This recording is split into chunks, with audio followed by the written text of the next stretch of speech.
Karena dalam syariat itu tidak dianjurkan kita punya jasa sama orang lain. Orang lain punya jasa sama kita, tidak dianjurkan. Jangan mudah-mudahnya minta tolong, jangan mudah-mudahnya bagasan, jangan mudah-mudahnya. Selagi bisa dewek, gawe ke dewek. Dalam syariat ngajar kerja itu. Selagi kita bisa dewek, gawekan dewek. Bahkan kalau seandainya kita tuh butuh sama banyu, misal pengen berwudu, nak wudu atau nak mandi wajib, katik banyu, wong lain ada banyu, itu tidak dianjurkan untuk meminta ya, tapi dianjurkan untuk membelinya, bayarnya. Itu dalam syariat. Dalam syariat itu tidak ada merendahkan, justru memuliakan. Jangan direndahkan harga diri dengan meminta tadi. Walaupun itu, woi, nak solat, nak wudu ni, tak diinjuknya. Tak basah ni aneh. Yang kata basah tu kita nak maya kan. Bukan wong tak basah tak ngenjuk itu bukan. Yang tak basah tu tak galak maya kan. Banyak yang saya ini kan. Dalam kehidupan kita ni banyak. Ada wong nak minta atau nak minjam, tak dipinjami. Ngatoi kita basah. Ya minjam. Jadi kalau dalam syariat tu hukum minjam misalnya minjam kita minjam apa, minjam motor. Minjam motor nak ke mana? Misal kan, nak ke mana? Nak ke 13 Heli. Mana 13 Heli? Sana ada 13 Heli ada 13 Heli. Senang dipakainya sampai ke 13 Heli kan, tidak lebih sesuai dengan apa yang dikatakannya tu. Balik lagi, ada yang rusak. Tak wajib bagi yang minjam untuk menggantinya. Tak wajib. Hukum minjam tu. Tak wajib. Nah ini rusak nah, apa bannya bocor misalnya. Nah, bannya bocor. Tak wajib bagi yang minjam untuk nampalkannya. Balik ke langsung.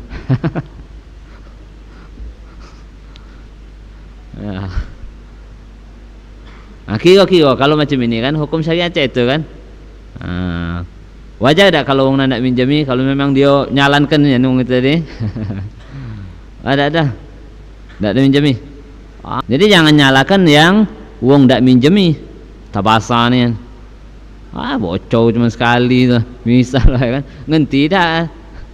Kalau seandainya misalkan yang minjem tadi make ternyata bocor, bukan karena sengaja dari dia. Lain jauh dari dia. Kalau sengaja dari dia, wajib dia nanti dia memperbaikinya. Rusak apa baik kalau sengaja dari dia, kesalahan dari wong yang minjam, dia wajib nantinya tu. Jadi itu kalau hukum dalam syariatnya. Kalau kita minjam apa baik? Minjam boneka, akhirnya tak tahu tergontel, patah tangannya. Boneka tu tahu palanya, bahkan bukan dari kesembronoan kita, bukan dari kesalahan kita. Datang memang cak itu nyan, pas nyampe di kita, tergontel palanya. Nah, wajib tak nantinya? Tidak wajib. Tahu dengan barangnya. Jadi kalau seandainya tidak dipinjamkan, ya sudah, itu bukan hak kita untuk boleh minjam. Apa namanya itu? Harus dibolehkan untuk dipinjamkan. Itu bukan hak kita. Hak orang yang punyanya terserah dia nak minjamkan atau tidak. Bahkan dianjurkan dalam syariat tu tak ada minjam, tapi nyiwa. Cuma kita ni kadang sesama tu saling pinjam-minjamkan. Itu dalam syariatnya macam itu. Tinggal kita telah, walaupun hukum macam itu, hukumnya tak wajib genti, tapi boleh tak kalau genti? Boleh. Ban tadi bocor tadi kan, bukan gara-gara kesalahan kita, bukan, memang kita lewat jalan yang bagusnya, dak katik apa, katik pakunya, tahu-tahu kena juga misalnya bocor, ada pakunya, paku payung, paku atam itu, seandainya kan, nah ya kita lah baca-baca lah kita biar bisa dipinjamkan lagi. Zaman sekarang ni ada minjem duit, okay? Oh, minjem duit berapa? Minjem duit 80 juta, minjem duit sama kawan atau sama siapa baik, misal baik ni ukuran besar, ukuran besar 80 juta atau dikit, dikit, sekitar di bawah 100.000 atau pocoknya tak sampai jutaan. Wong ni kalau minjam ngomongnya lembut ya kan, habis itu ngilang. Itu sekarang ni kan. Terus lagi zaman sekarang ni juga minjam giliran yang besar-besar tu, giliran sama kawan minjam misal 80 juta dak katik ngadekan, tapi giliran sama bank pacak dia ngadekan. Inilah akhirnya hilang kepercayaan. Giliran sama bank gadekannya lah surat tanah ini, surat ini. Giliran sama kawannya atau tetangganya tidak digadekannya apa-apa. Makanya wong nandak minjem kan, anak pesaknya minjem 50 juta ngenti apa dia kakek ininya, jaminannya, atau macam mana kalau seandainya dah jatuh temponya dak malikkan, macam mana? Wah, balik ke aku datang sini. Itu zaman sekarang ni, makanya kita tidak ada mudah-mudah meminjamkan. Karena apa? Karena yang minjem itulah berbuat salah. Tidak ada, dan dalam syariat tidak dianjurkan. Tapi kalau untuk ngutang, minjam duit cak itu untuk ini itu, kalau seandainya memang harus cak itu ya tidak apa-apa. Kalau memang harus boleh minjam, apalagi kalau seandainya harusnya wajib, kalau tidak tu mati itu wajib itu. Minta bahkan wajib juga. Kalau tidak tinjuk sudah wajib minta sama wong yang punya lebih. Kalau nyawa bakal mati. Aslinya syariat itu tidak menganjurkan, cuman pada waktu kepepet cak itu. Cuman kalau kita minjam niat untuk malikkan akan ditolong oleh Allah Subhanahu wa taala, akan dibantu oleh Allah Subhanahu wa taala untuk mengembalikannya. Makruh dah, wal wajibah wajib. Wajib nolong. Ini hukumnya wajib nolong. Wajib nolong kapan? Hiyal marid. Hiya lil marid. Untuk orang yang sakit. Untuk orang yang sakit, nolongi wong yang sakit. Kita nolong. Wong ni sakit, dah baca berwuduk, atau dah pacak ngembek banyu wuduk. Dia ni ada di situlah, bagak situlah, misalkan ada sumur, ada rumahnya samping sumur tu. Dia nak wuduk, tapi dah pacak kalau dia dewean. Entah dia lumpuh kakinya, tangannya dah.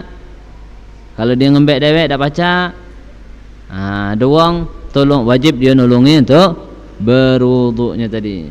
Baik kan? Banyunya ni hukumnya wajib, walaupun diupah tetap wajib. Tolong baik ke banyu tu segayung, kunjuk ke 10.000 seandainya, setimbuk, sedigen. Dengan baikkan banyu isi ke sedigen 10.000. Atau baikkan timbuk itu kunjuk ke 5.000. Walaupun diupah tetap wajib. Tidak diupah wajib juga. Wajib nolongi untuk orang yang sakit ketika dia tidak bisa berwuduk, tidak bisa berwuduk. Kemudian ada juga hukumnya sunnah. Kapan itu hukumnya sunnah? Sunnah itu ketika kita menemani orang yang di dalam shop dewean, apa ya? Sendirian di dalam shop. Kan dalam kuasa dalam apa? Dalam shop salat. Shop salat di sana ada orang sudah tegak 2 shop. Kemudian ada orang datang sikok dewean. Tengoknya shop pertama kosong, shop kedua shop katik lagi tempat, shop kedua juga katik lagi tempat. Akhirnya dia buat shop yang ketiga. Waktu dia buat shop yang ketiga, dewean dia takbir Allahu Akbar. Jadilah dia ketika sudah takbir tadi dia berada di shop ketiga. Tadinya belum, sebelum takbir. Sebelum takbir dia bebas dia masuk jadi shop atau tidak, bebas. Tapi ketika dia takbir berarti dia berada di shop ketiga. Nah, minta bantuan sama yang lain. Ngenjuklah isyarat supaya digewangi, ditemani, ditolongi untuk di shop ketiga tadi berdua. Nah, nolongnya, tolongi kita nih. Biar dia tidak dewean. Hukumnya sunnah. Pernah ini terjengok ni? Pernah ni ada dikirimkan di WA tu kan. Tu takbir dulu tapi Allahu Akbar. Kemudian anjuklah isyarat pada orang yang bakal nemani kita tadi. Dia isyarat agak dia mundur. Mundur samalah dia di saf ketiga bersama kita. Ini nolongnya dia ni untuk di saf tadi tu nolong, itu hukumnya sunnah. Nolong yang haram adalah nolong orang dalam kemaksiatan, itu hukumnya haram walaupun hanya sedikit, sepenggal katong, apalagi sekato, apalagi sejurusan, habis-habisannya ditolong ni. Sama baik haram dosa.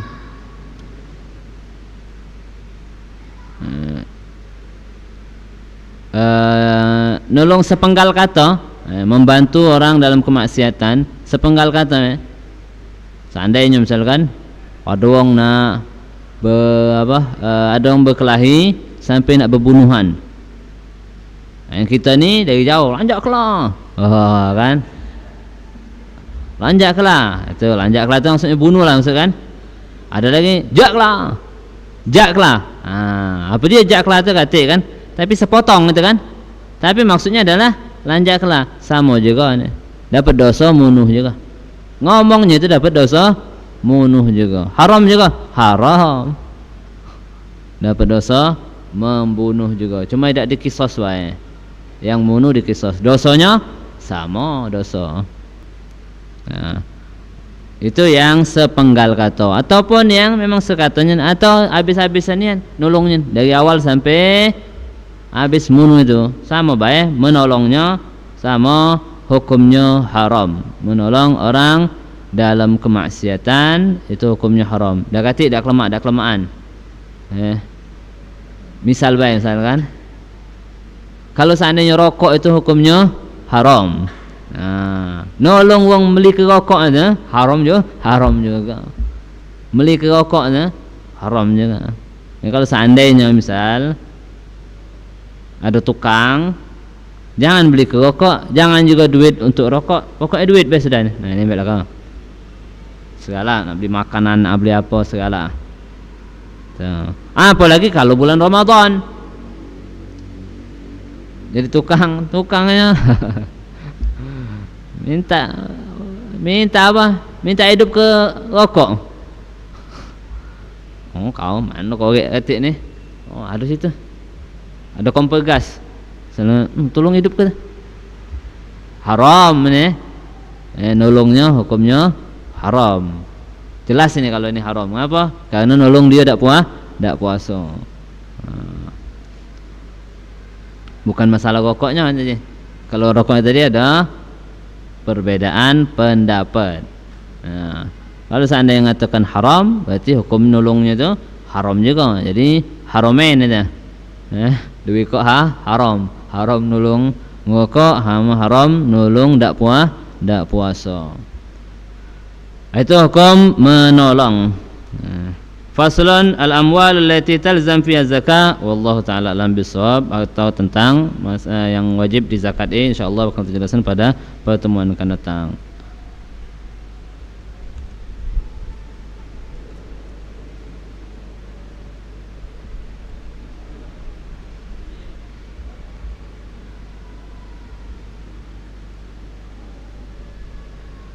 Oh, belum habisnya. Hah?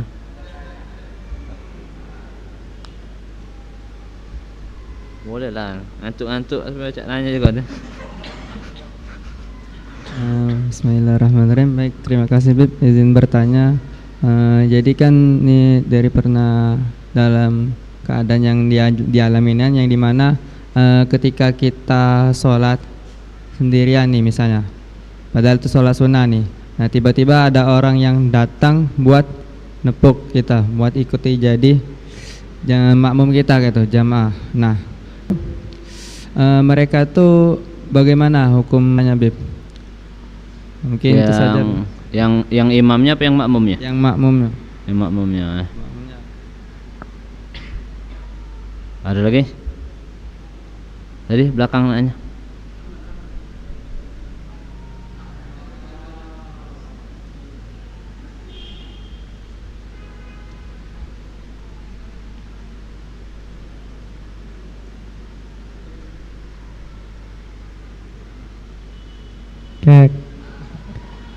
Assalamualaikum warahmatullahi wabarakatuh. Waalaikumsalam warahmatullahi wabarakatuh. Izin bertanya, Beb. Ini kalau kejadian di kampung kalau kan, Ya. misal anak itu mirip dengan bapak atau ibunya. Anak apa? Anak Ya. itu mirip dengan bapak atau ibunya. Tak jelas anak itu apa? Oh, mirip. Nah terus kata mereka itu harus dijual istilahnya, harus dicari ke uang tua angkat. Agak jauh dikit, tak jelas ini. Apa? Ya. Nah jadi uji mereka itu harus dicari ke uang tua angkat anak yang mirip itu, sebab kalau tidak cak itu agak ada dak baiknya. Nah cak mana menurut Islam, Bu? Ada anak mirip sama ibu sama bapaknya, Atau bapaknya ya. mirip atau bapaknya, Ya. mirip sama ibu atau bapaknya. Terus Nah terus katanya harus dicari ke uang tua angkat supaya katanya kalau tidak cak itu agak terjadi sesuatu yang tidak baik cak itu. itu. Itu. Kalau ada yang angkat terjadi sesuatu yang baik.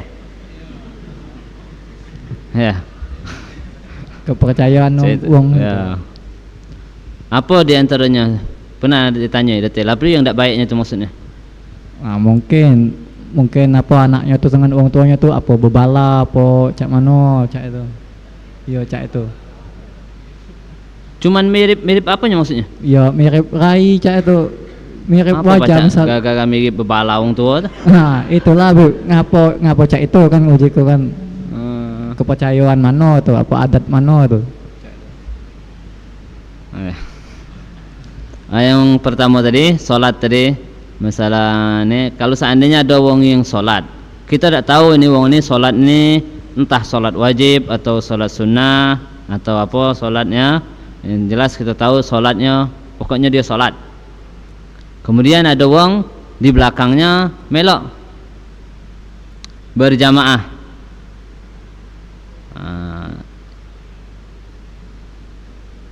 Baik dengan isyarat ataupun tidak dengan isyarat. Berjamaah itu tak harus pakai isyarat, tak harus nepak tidak.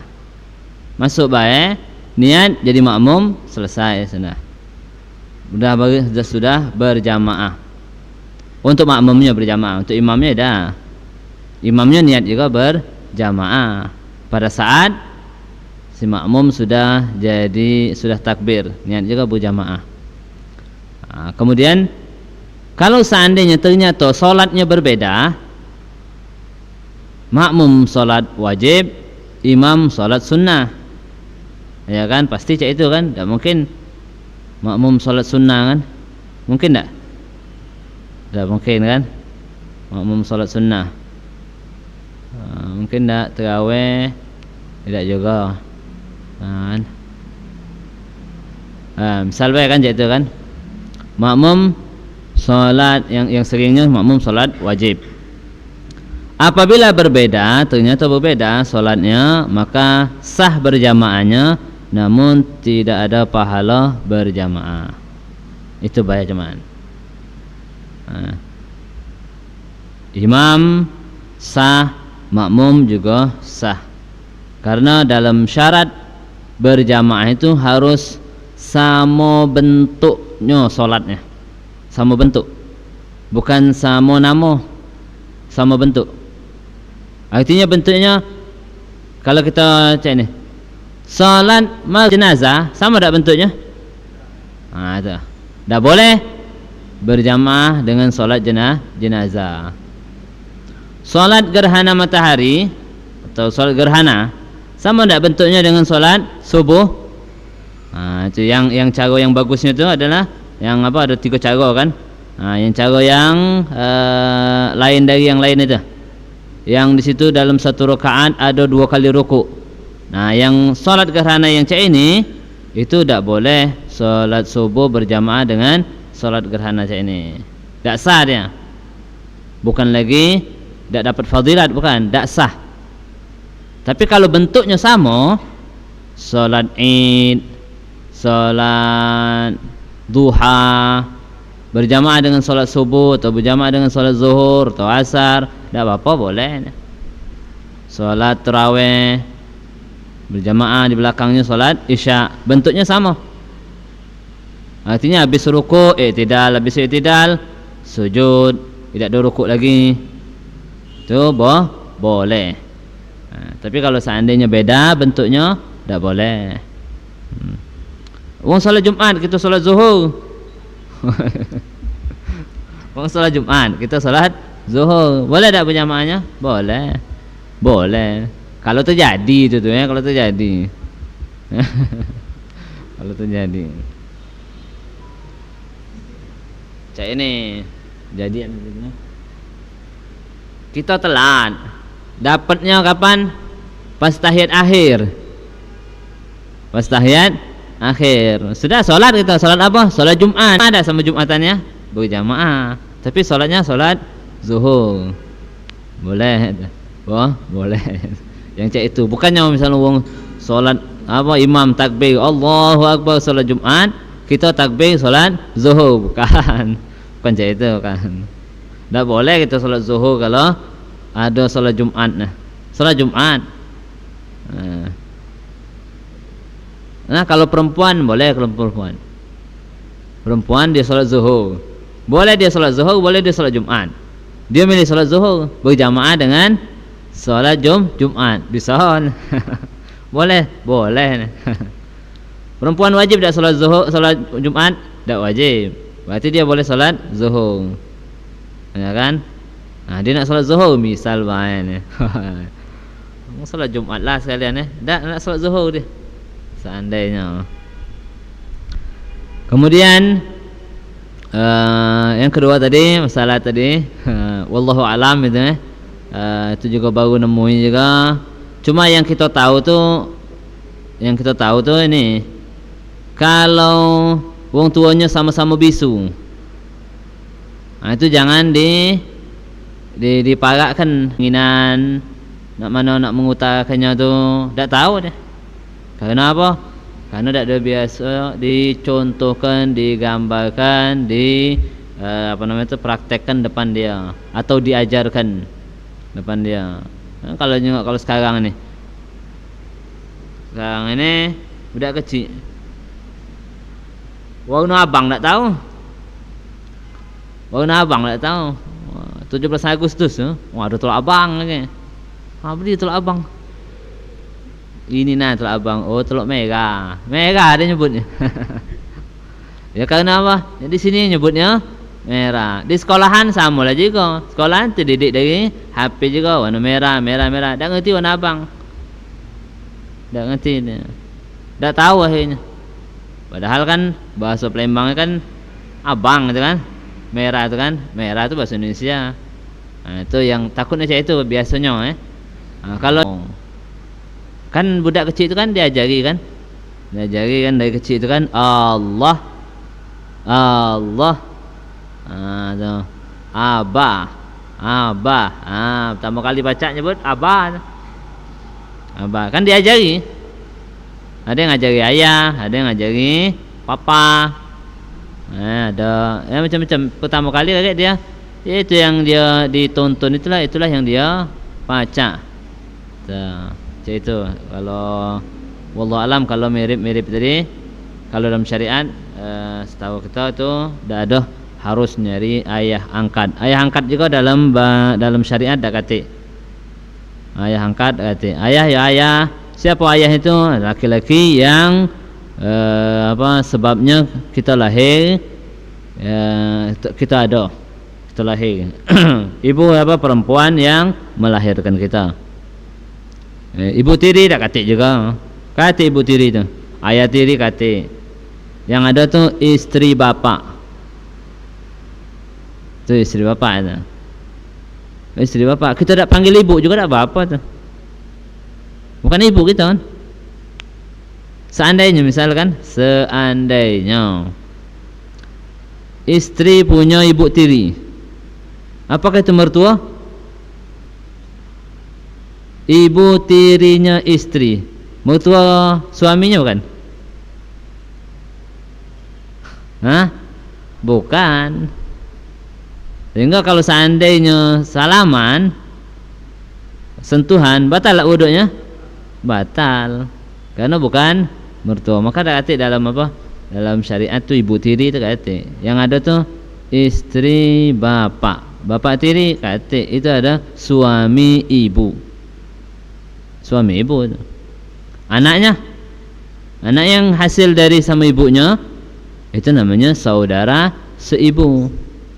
Anak yang hasil bukan dari ibu tadi, bukan siapa-siapa. Oh, ini anak suami ibu. Anak suami ibu. Ya. Anak suami ibu. Ya, bukan siapa-siapa, samalah itu nama yang lain. Ya. Anak siapa nih? Anak wong itu sama anak wong ini. Itu. Sama. Itu dalam dalam syariat dah kata dulunya ada bapak angkat. Awalnya dulu ada bapak angkat tuh. Jadi bapak nian.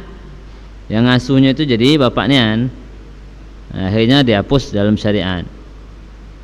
Rasulullah tuh pernah ngangkat anak, siapa namanya, Zaid bin Harithah. Zaid bin Harithah. Itu sampai Zaid bin, bukan Harithah lagi, Zaid bin Muhammad. Zaid bin Muhammad. Setelah ada ayat yang menjelaskan tidak bolehnya menisbatkan seseorang itu pada selain bapaknya, maka tidak lagi Zaid bin Muhammad, tapi Zaid bin Harithah. Ketik lagi. Dulunya seluruhnya siapapun mengangkat anak itu akan dinisbatkan ke dia, anak tersebut. Macam Miqdad bin Amr salah. Itu Miqdad bin Amr, terkenalnya Miqdad bin Amr. Aslinya Miqdad bin Aswad kalau tidak salah itu ada Miqdad itu. Atau Miqdad bin Aswad, aslinya Miqdad bin Amr, karena itu tadi diangkat atau diasuh sehingga dinisbatkan. Setelah ada turun ayat tidak boleh menisbatkan seseorang pada selain orang tuanya, maka tidak boleh lagi. Kalau seandainya dia masih menisbatkan, mal'un, terlaknat. Terlaknat. Bukan bapak kita nisbatkan sebagai bapak kita. Mal'un, terlaknat. Siapa ini? Bin Sarman atau bin Usman.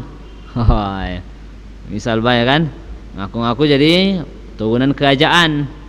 Seandainya turunan kerajaan dari silsilah bapak, padahal bukan, dari silsilah ibu. Mal'un ya.